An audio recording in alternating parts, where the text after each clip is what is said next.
ঘরের মাঠে 12 বছর পর নিউজিল্যান্ডের কাছে হোয়াইট ওয়াশ এবং 10 বছর বাদে অস্ট্রেলিয়ার মাটিতে বর্ডার গাভাস্কর ট্রফিতে 3-1 সিরিজ।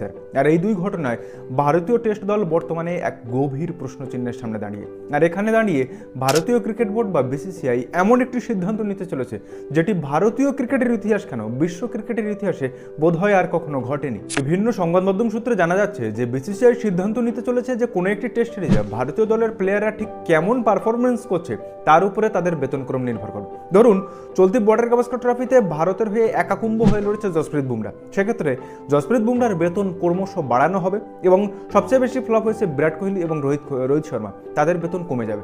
ঠিক এই সিদ্ধান্ত তারা নিতে চলেছে যেখানে বলা হচ্ছে যে যদি এই বেতনক্রম অনুসরণ করা হয় তবে নতুন প্লেয়াররা দলের পারফরমেন্সে আরও উল্লেখযোগ্য ভূমিকা রাখতে সচেষ্ট হবে এবং দলের সিনিয়ররাও আরও দায়িত্ব নিয়ে সেই সিরিজটি খেলতে বাধ্য হবে। তো আপনার কি মনে হয় এইরকম একটি সিদ্ধান্ত বিসিসিআইয়ের পক্ষ থেকে নেওয়া হলে কি হতে পারে?